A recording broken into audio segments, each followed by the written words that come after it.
Hello, I'm Jace, and today I want to be diversifying my bookshelf. Behind me, you'll be able to see a lot of wine bottles, but also my planned TBR to diversify my bookshelf. There we go. This is the pile. Now, as someone who often talks about wanting to read diversely and wanting to push my boundaries when it comes to reading, I've been a bit of a hypocrite because there's definitely one area that I think I'm lacking in and I've been meaning to fix for a while, and that is reading Black British authors. And for so long I was thinking I need to be doing it right, like I need to curate a really good list, as if there's some magic formula to reading diversely other than just picking up books and reading. But I have done some research going into this to try and diversify the list that I wanted to read in the first place. I will leave some of the sources in the description box because I read through a couple of blogs and articles recommending Black British authors, and from those sources I've compiled my own list. This isn't the full list, this is just what I was able to get my grubby little hands on. So some of these I've bought and some of these are from the library, and some of these books are from authors that I've already read and I've been desperate to read a follow-up book by them or their debut, and I've just never got around to it. Some are authors I've only ever heard of and have been needing to read for ages as well, and some are people I've never heard of and books I've never heard of that just sounded very cool. And within this list I've also tried to be quite diverse in the sense of not only reading what I like to read, which is mostly queer or translated fiction. So I have diversified a little bit, but you'll most likely see a common theme throughout these outside of them being written by Black British authors. As I've said, there are still a few that I'm needing to find. They weren't available in my local bookstores or in the library, and I'm still deciding whether or not I want to own these books or if it's just going to be like a one-time read. But I've prepared 8 books that I'm going to attempt to be reading over the next 2 months or so, probably prioritizing my library books first because they will need to be returned. First up is Mask Off, Masculinity Redefined by J.J. Bowler. You can tell from the color scheme, looking at gender and politics and the intersection between race and gender in particular, which is something I'm always interested in, and talking about, in J.J. Bowler's own words, masculinity as a performance that men are socially conditioned into, specifically using examples of non-Western cultural traditions, music, and sport. He debunks popular myths. I am so excited for this one. This is one that I got secondhand. It's kind of got a mark, the white part. Don't know if that was from me or from the book, but whatever. I was amazed about the quality that this came in, and I just love the color scheme, the covers. Super excited to get to this one. I love me some non-fiction gender reading. The next one is one that I've had my eye on for so many years, and that's Open Water by Caleb Azuma Nelson. I've read Nelson's other book, Small Worlds. I believe Open Water came out first. I borrowed Small Worlds from the library, and ever since I borrowed it, I just could not stop thinking about it. I love the way that Nelson writes. It's so intimate, so tender, and to me just so inherently British. So this is about 2 young Black British artists who went to private schools and struggled to belong being Black and British, and it's a love story, but knowing Caleb Azuma Nelson, it will also be somewhat heartbreaking and bittersweet potentially. I even struggled to say the word bittersweet there. I'm kind of scared to read this one because he's broken my heart before with Small Worlds, but in such a good way. The only hang up I have about this book is it's got the ugly hearth cover and the Costa sticker. But you know what? It will be a beautiful enough book that I'm sure the way that it looks will not be too big of an issue for me. Another book that I bought is The Lonely Londoners by Sam Selvin. I'm so intrigued by this one because it's a Penguin modern classic. I like the front cover a lot, and I'd never heard of this book before, so when I was doing my research, this one came up quite often. This one really piqued my interest because I've not read any books from the perspective or talking about the Windrush generation. I've read a few articles, but nothing past that, so I'm interested to see this. What sounds like it's also not a very typical linear structure of a book either, or maybe it's more of an ambling narrative. So yeah, I'm very excited for this one. Always love that. I love it when it's a bit confusing or you kind of have to work harder to figure out what's going on. There's probably way more nuance to this book. I have just not looked too much into it because I don't want to be spoiled. Rainbow Milk by Paul Mendes. This is one, I wouldn't say I've been eyeing it up a huge amount of time or very seriously, but because of the name popping out of me amongst the shelves, this is one that I've picked up quite a few times to look at and then thought, doesn't really sound like my thing. Except I do think it's my thing, so I don't know why I kept on putting it back. I believe, if I'm reading the blurb correctly, this is about an ex-boxer who moved from Jamaica to the Black Country in England in the 1950s to seek a better life for his family. And we follow the perspective of his son, who's gone to London and is then trying to find himself in a new era of sexuality and adulthood for himself. So perhaps like a coming of age queer story. So this is one that I could find in my local library, and I'm excited to finally get to read it, because I felt like it was one of those books that I was drawn to but was never really 100% sure if I wanted to buy it. So yeah.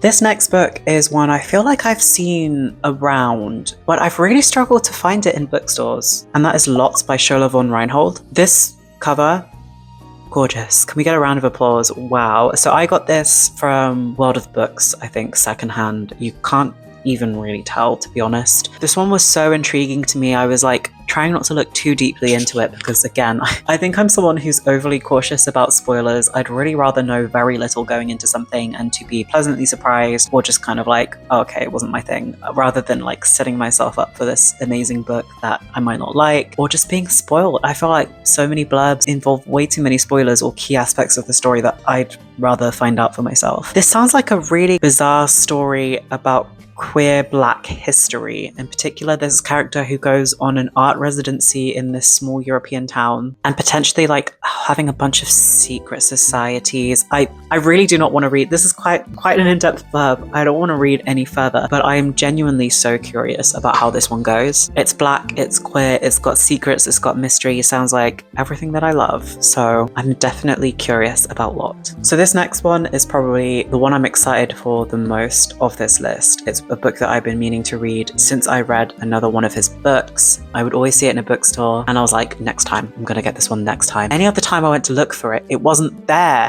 I actually went specifically to look for it when I went and bought Open Water and The Lonely Londoners, and it wasn't there again. So I got this from World of Books, new, because I wanted it to be new. And that is The Private Joys of Nnenna Maloney. And this is by Okechukwu Nuzelu, whose book Here Again Now is one of probably my all-time favorite books. I've only read it once. I seriously need to read it again. It will always stick with me, and I've been meaning to buy his other book for so long now after reading Here Again Now. This one's also set in Manchester, like me, so from my understanding of the blurb, it is about Nnenna Maloney, who is trying to find out more and connect with her Igbo Nigerian culture, despite her mother's kind of resistance to letting her know more about her father. And it seems to be about a lot of themes of cultural identity, but also personal identity when that is taken away from you or withheld from you. It does also say that it has hilarious encounters of everyday Manchester, so I think there will be some like soft, intimate comedy in this potentially. Like, I'm so curious about what this is going to be because I have such strong feelings about his other novel. One thing I want to note is across all of these books, the colors have been fucking amazing. Like all of these oranges, purples, pinks, they're so bright and vibrant. I love it. We have 2 library books left, and that is Travis Alabanza's None of the Above, another book that's been on my radar for so long. Obviously, as a trans person in the UK and as someone who follows Travis Alabanza on Instagram, it feels only right that I should be reading their book and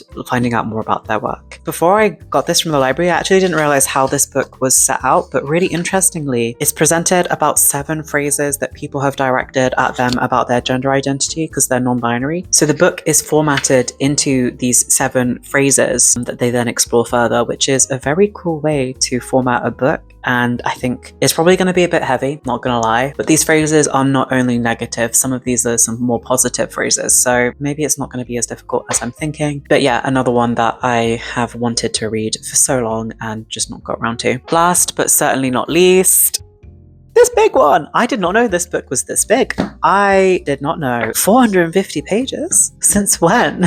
This is Girl, Woman, Other by Bernardine Evaristo. I feel like this book is everywhere. I see it in my local libraries all the time. I see it on bookshelves all the time. It is one that I've been, again, so close to picking up every time I've seen it, but then something else has always won over. Even in libraries, it will be something that I've like picked out and then wandered around the library more and then been like, oh, I can't read all of these books, and it's always been the one that I've put back. So I'm excited to get into this one and finally just like fucking read it and understand why it's everywhere. Because it has to be good, right? Oh, so this is another multi-perspective fiction. I'm pretty sure this is fiction. Anyway, this is a multi-perspective book about 12 people, mostly women, mostly black, who call Britain home. And then we've got like a list of some of the examples. We've got like early 1900s all the way through to 2017. I don't mind me a multi-perspective book, you know? So yeah, I think this one will be interesting as well.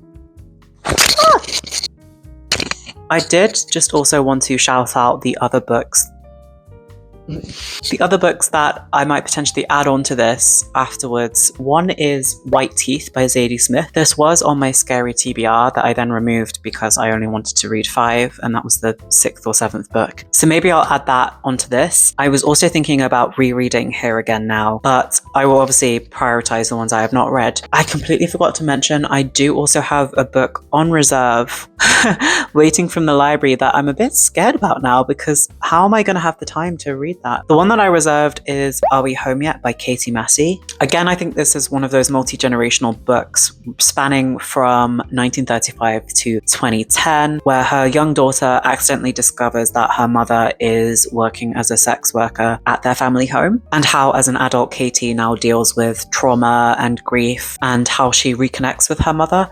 Character's called Katie, which is now making me wonder, is this a non-fiction or a fiction book? I actually could not tell you. Maybe it's just one of those books where the author names the main character after themselves. But yeah, that is coming. I've reserved it at some point soon. I should have that as well to add on to this list. 2 of the books that I wanted to find, hopefully in the library or even in my bookstores, and I couldn't find, was Think Like a White Man, Conquering the World While Black by Nels Abbey. This one was like a satirical nonfiction that seemed very funny and on the nose. I really wanted to check this one out, but I probably will do that at a later date. And the other one was Poor by Caleb Femi, another nonfiction, and again kind of examining race and class and the intersection of that. It's just another topic that I'm definitely very interested in. So we'll have to see when those 2 books come about. I don't think I'm going to include it on this massive TBR, just for the sake of getting through the books that I've bought, and also just the library books that have a timer on them. But I hope you enjoyed watching this video, and if you have any recommendations for Black British authors, please do leave them below. Like I said, I will link the blogs, the articles that I used to curate this list, because a lot of people have done the hard work for me. But I'm so excited to get started on this and continue to diversify my bookshelf. Thank you for watching. Bye bye.